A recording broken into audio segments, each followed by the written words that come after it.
Muy buenas tardes, bienvenidos a esta nuestra segunda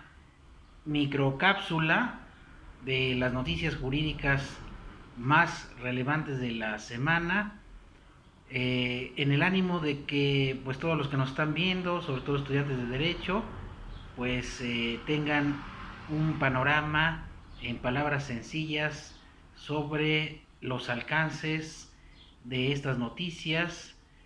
y desde luego provocar la discusión, el comentario. Recuerden que ustedes pueden participar en estas microcápsulas haciendo sus preguntas, sugiriendo temas y desde luego si ustedes requieren algún tipo de asesoría, con mucho gusto lo podemos hacer a través de nuestro canal. En esta ocasión voy a comentar rápidamente tres noticias que causaron revuelo en esta semana que transcurrió. La primera es en relación a la renovación del INE. Incluso se pide la renuncia del consejero presidente del INE. Quisiera yo comentar rápidamente lo que es el INE y por qué tiene gran relevancia el que la labor de los consejeros y que estos se renueven periódicamente. De hecho, si ustedes recordarán, antes de la reforma de 2013-2014, el Instituto Federal Electoral pues era el organismo que organizaba las elecciones federales. Cada 6 años, en la elección de presidente de la República, el Poder Ejecutivo Federal, la elección de diputados federales y de senadores. Desafortunadamente, cada que hay un conflicto postelectoral muy fuerte, o sea, con mucha que crea generalmente muchos problemas, se hace una reforma electoral y se hacen cambios a la legislación. Recordemos que, por ejemplo, en el caso de 1988, que fue uno de los conflictos postelectorales de mayor relevancia que se dieron en México, donde incluso se acusó de un fraude, eh, posterior a ello, el presidente entrante, Carlos Salinas de Gortari, propuso una reforma electoral y fue el antecedente de la creación del IFE, del Instituto Federal Electoral, como un órgano totalmente separado de los poderes del Estado, del gobierno, que celebrara las elecciones de una manera pues independiente y bajo ciertos principios que incluso se mencionan en la Constitución. Posteriormente se dio otro conflicto postelectoral también bastante controvertido, el de 2006, donde pues no solamente se acusó de fraude en las urnas o irregularidades, sino todas las precampañas, las campañas, todo el proceso preelectoral o en la preparación de la elección estuvo manchada por la influencia de medios de comunicación, de organismos empresariales, atentando claramente ante un principio del voto de sufragio que es la libertad, ¿no? Se provocó el miedo, está más que demostrado que esa elección estuvieron quebrantados los principios que rigen el voto, principalmente la libertad. E incluso yo fui uno de los primeros que comentó en aquel tiempo de que esa elección se debía anular, precisamente por los vicios y las innumerables irregularidades que existieron en aquel entonces. Finalmente el tribunal validó la elección, de hecho también fue un cambio importante. Antes la elección era validada por los propios órganos electorales, ahora ya se judicializa y el tribunal electoral es quien decide la validez de la elección y terminó por validar la elección presidencial, contrario a lo que muchos académicos y estudiosos de la materia electoral decían que se debía de reponer. Incluso muchos medios dijeron que se tenía que validar, que no había habido irregularidades. Y el presidente entrante, bueno, en aquel entonces, Felipe Calderón, hace otra reforma electoral, la del 2007, donde se le da mucho mayor autonomía al INE y hay unos cambios importantes en materia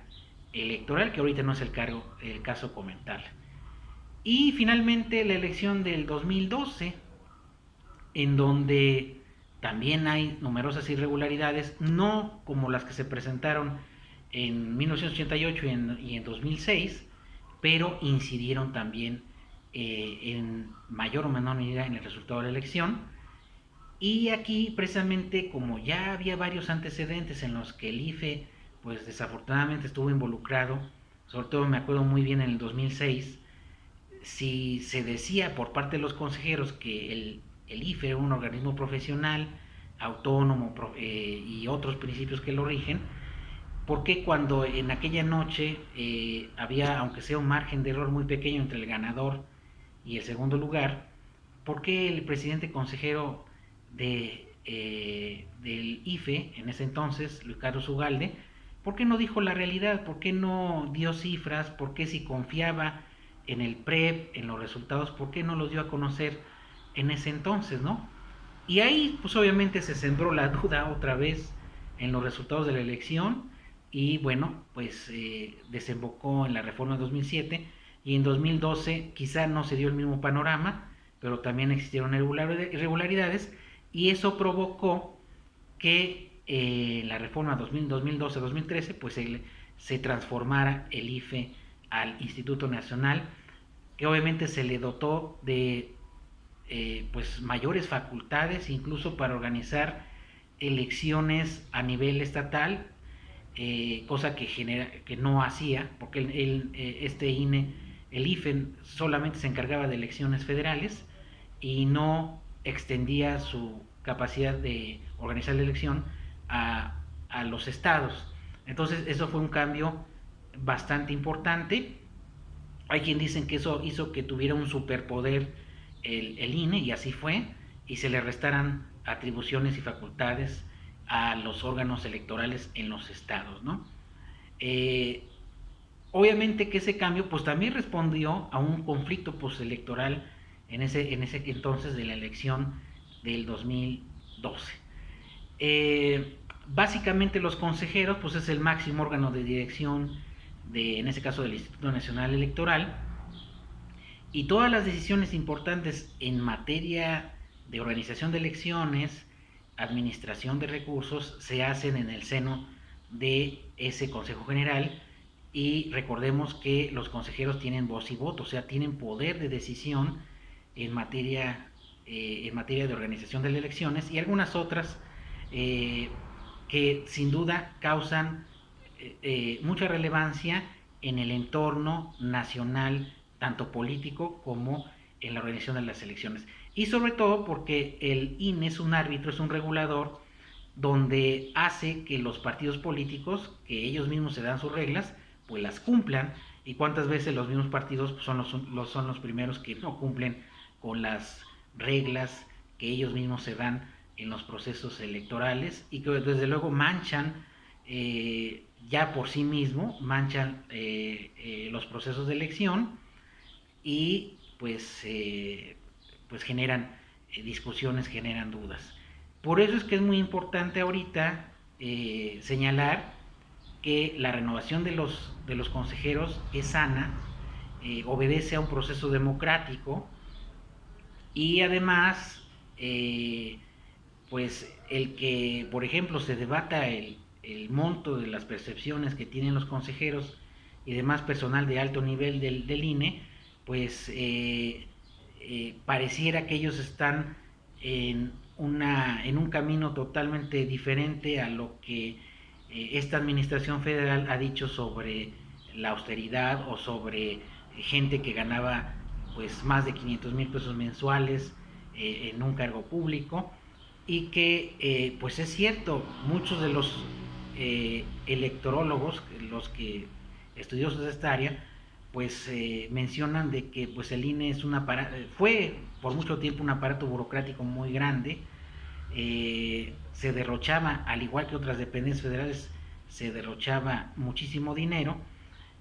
y la defensa en contra de que se le bajaran los salarios, en que se hicieran medidas de eficiencia administrativa, o sea, tener recursos y optimizarlos,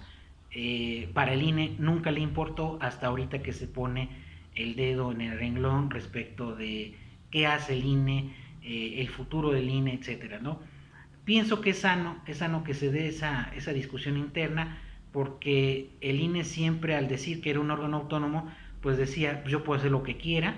los consejeros pueden ganar lo que quieran, nadie puede supervisar mi labor, a pesar de que existe una Contraloría del INE. Y bueno, eso permaneció desde la creación del INE hasta ahorita, y nadie había puesto el dedo en el renglón respecto de esas cuestiones de derroche de recursos y de pues salarios excesivos en este, sobre todo en los miembros del Consejo General, ¿no? Y que además en sí la organización de elecciones pues eh, cooptaba muchísimo del presupuesto que tenía el INE, eh, y además pues el dinero que se gastaba en las elecciones federales, estatales y municipales pues era muchísimo, y, que existieran órganos, tanto el propio INE como los órganos electorales de los estados, pues hacía que las elecciones fueran muy caras, y así lo son. Por eso es que incluso fueron los primeros que pues lanzaron los gritos en el aire al decir que cuando se les recortó el presupuesto, no, que las elecciones están en peligro, que la democracia, que hay mucha injerencia. No es cierto, eso no es cierto. El INE, aunque sea un órgano autónomo, pues debe de optimizar los recursos, y pues por mucho tiempo estuvo en un dispendio absoluto, ¿no? Yo les voy a contar una anécdota personal. Yo fui hace ya bastantes años, recién egresado, auxiliar electoral, y los salarios de los auxiliares electorales, que son la gente que va a notificar a los que salieron sorteados como parte de la casilla, pues son los que se matan en la calle, invitando a la gente, capacitando y preparando. Tenían unos salarios bajísimos, unos salarios de risa, no tenían prestaciones, no les daban seguridad social. Lo mismo pasaba en los órganos electorales locales, y mientras los consejeros y los funcionarios de primer nivel pues ganaban salarios de 50,000 hacia arriba, ¿no? Incluso un consejero, pues en cierta manera, en la última semana comentaba de que pues esta situación de que un consejero ganara 7,000 pesos al mes, pues imagínense una persona que tiene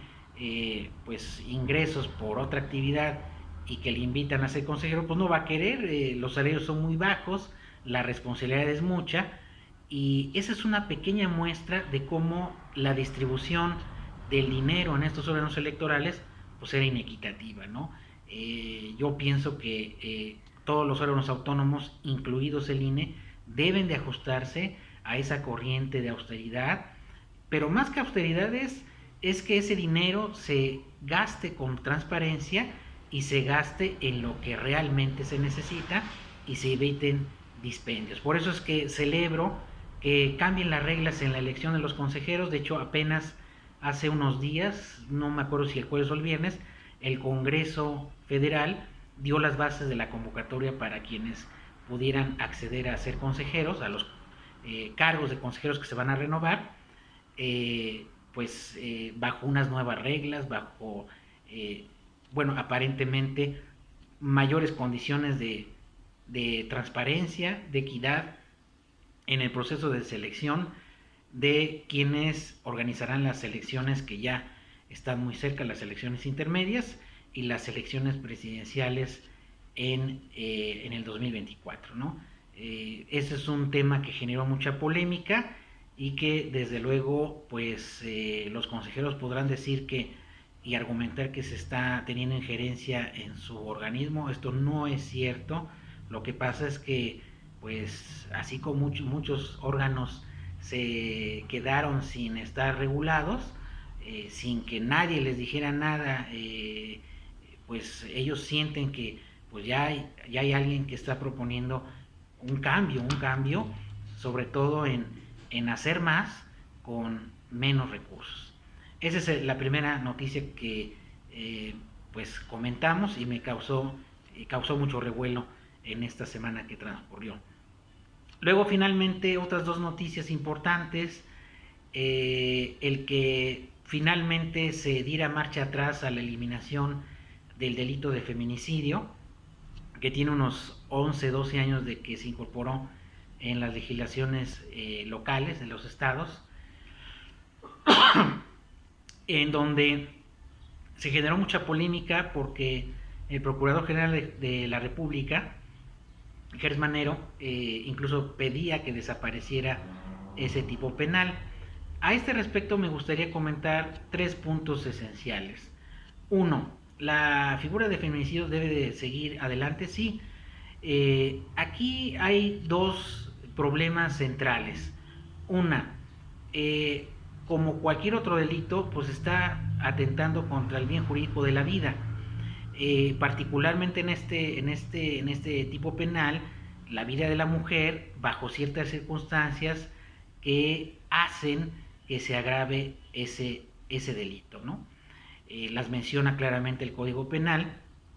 Y por otro lado tenemos el delito de homicidio sin las circunstancias de conducta que menciona el propio feminicidio. En ambos tipos penales pues está atentando contra el bien jurídico de mayor valía que tenemos, que es la vida de la persona, ¿no? La vida del ser humano, sea hombre, sea mujer, sea niño, sea anciano, pues se debe de proteger. Y el legislador, en primera instancia, creó ese delito de homicidio precisamente para proteger ese tipo penal y posteriormente, ya a recientes fechas, el feminicidio.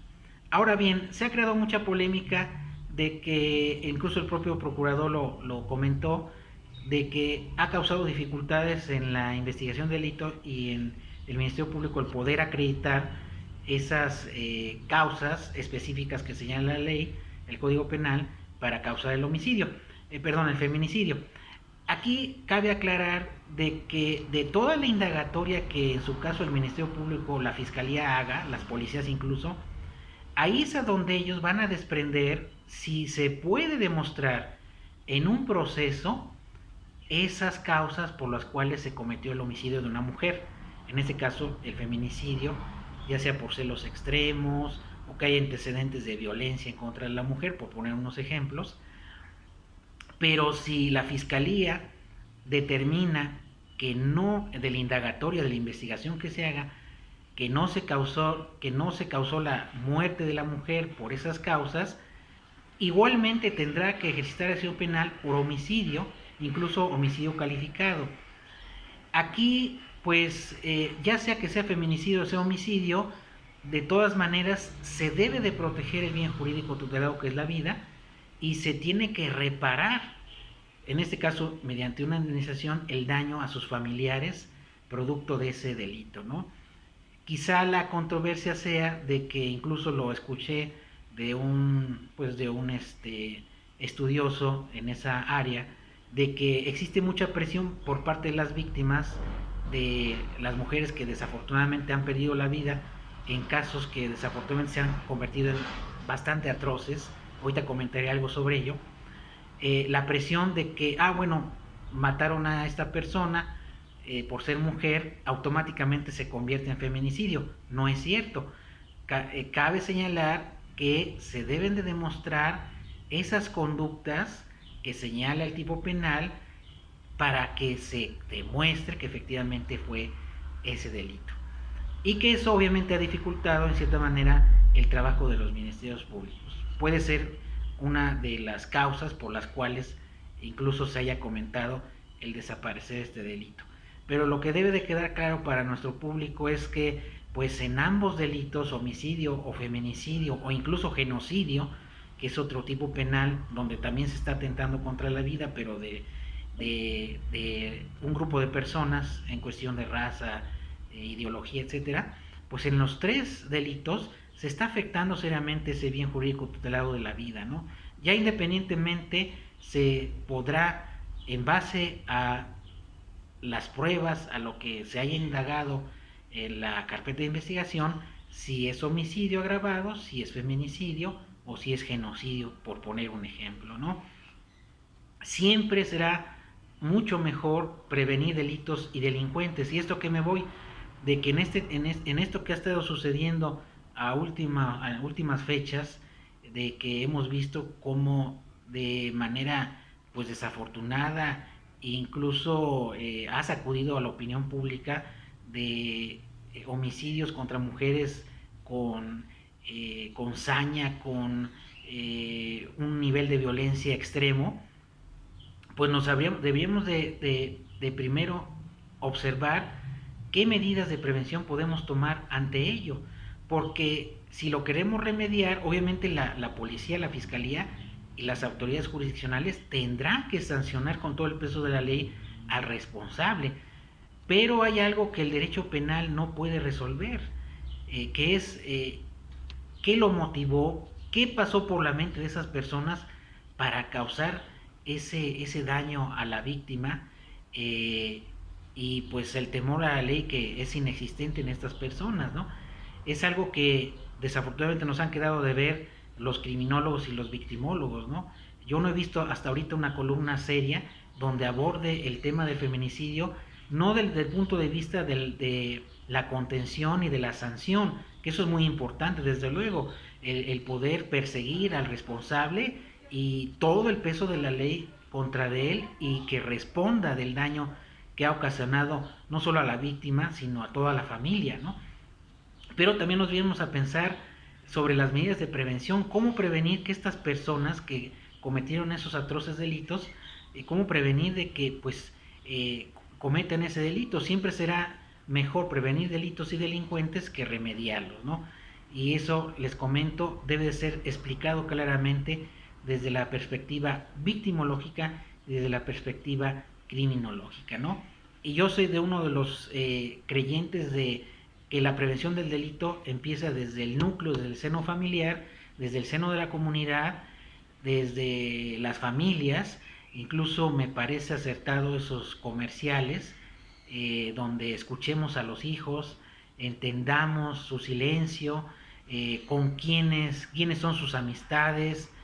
quiénes son sus parejas de hombre o mujer, no importa, qué tipo de relaciones llevan, si hay antecedentes de violencia. Ahí es a donde debemos que poner el dedo en el renglón para solucionar eso, y no en el aspecto de la sanción, que obviamente sí es importante, pero pues mejor prevengamos el delito y no lo remediemos o estemos exigiendo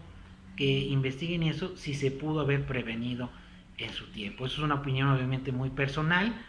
y desde luego que debe de permanecer los tipos penales de homicidio con sus calificativas y de feminicidio, pero debemos de entender como sociedad que siempre será mejor prevenir que remediar o sancionar,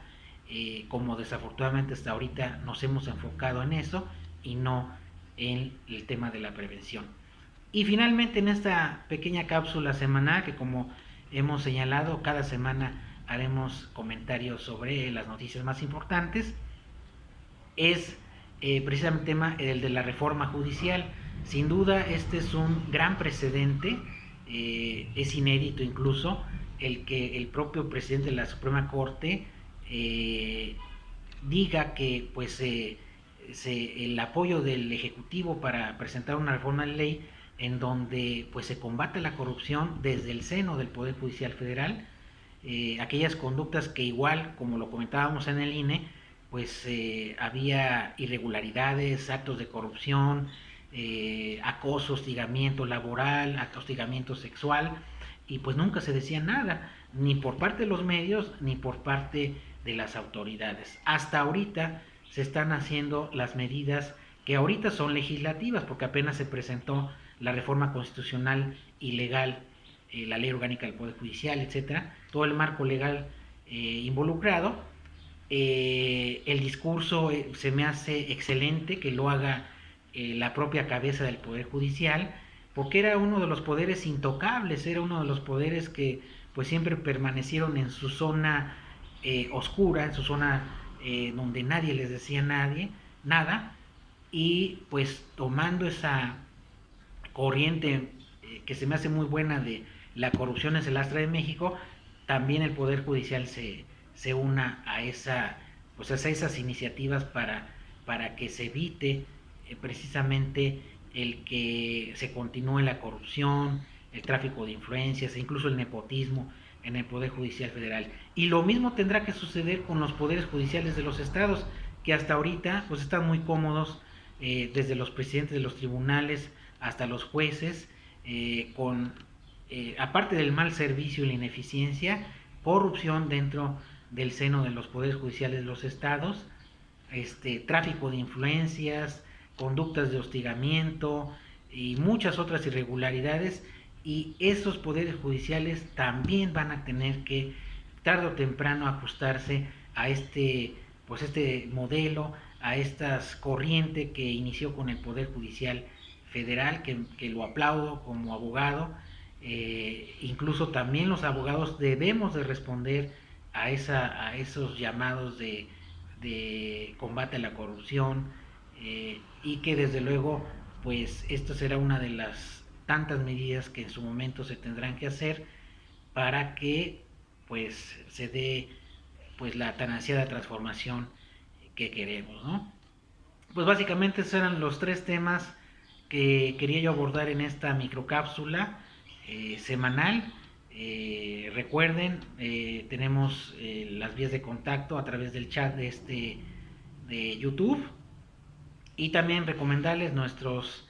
números telefónicos aquí en la red de Abogados Puebla. Estamos a su disposición. Tenemos asesoría gratuita, víctimas de delito, asuntos familiares. 941-0763, 941-0764,